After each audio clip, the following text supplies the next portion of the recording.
the visa situation has improved, but when I was there, I can shed a little light on what had happened for me. So I wasn't too familiar with how it all went down. I remember getting a call.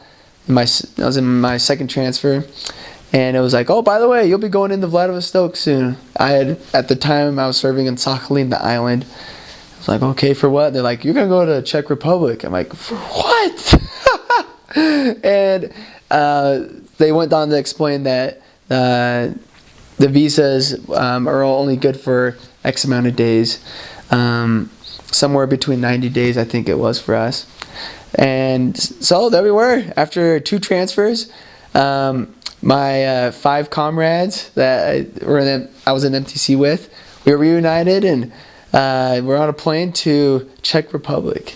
And I remember flying on the airplane and feeling really tired as we were flying over Russia.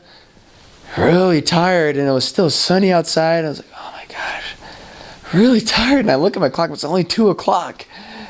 And I was like, wait a sec. The time difference, it was 2 o'clock Vladivostok time, but since we were going against the Earth's rotation, it was still like we're like racing against the sun type of thing. So I was like, oh my gosh. So we were thrown through a time warp and landed in Moscow, stayed in a hotel, got to see that a little bit of Moscow, not as much as would have loved. Obviously, I had to catch a flight the next morning, and so went to Czech Republic, and we needed to spend enough time there for our visas to be put in the embassy and renewed and given back. It was funny because we're in a foreign mission, you could say, in Czech Republic, and it's like, what do you do? Our mission president's advice was, elders, you know who you are, and you know that you're representatives of the Church of Jesus Christ, and He Himself, Jesus Christ, and remember that. And that was it. And so we were given some very, you could say, liberal guidelines on what we could do. And so we opted to try to work with some of the missionaries there, and we did some contacting efforts with them.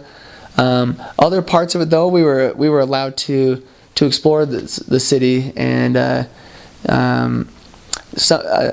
we had some very awesome experiences, though, meeting people. And just because we were in a different part of the world, in an area they don't really speak our language per se, it was amazing to see how Heavenly Father opened up windows for contacting and sharing the gospel and having talks with, like, really heartfelt talks with people. A lot of tourists were there who spoke English. They were from Europe or America.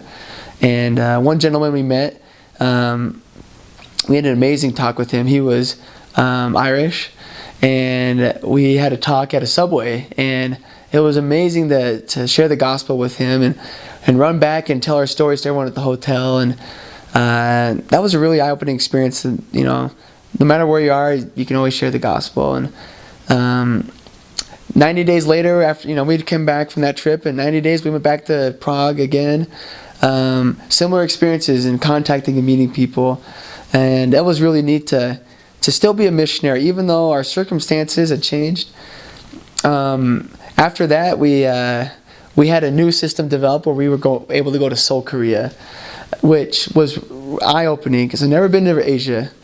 And I remember flying in and landing and getting back in the airport, which we had been in when we first came in, and then leaving the airport and being like, wow. And I felt like I went to the future, like 80 years. Like we're going in, like neon lights are flashing on these buildings, and all these like people walking around these like, looks like futuristic clothes because they're like all neon, and these like, everyone there, all the young people were wearing like just like kicks and stuff, and like these new shoes, and we're like, whoa, what is this?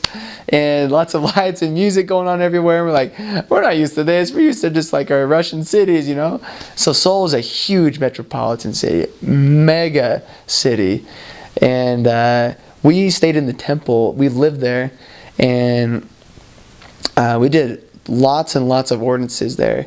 We spent a good chunk of each day serving in the temple. Excuse me. But like our mission president said before, that he understood our circumstances and as much as we could do, and said to respect who you are and keep that in mind. So taking that, we got to see parts of the city and go explore in the evenings. And once again, you think you're in Korea, and you think, well, time to take time off. I can't do much here, but that wasn't the culture we had established. And the amazing elders and sisters I served around were so inspiring, and we knew who we were, and that the Heavenly Father could provide a way.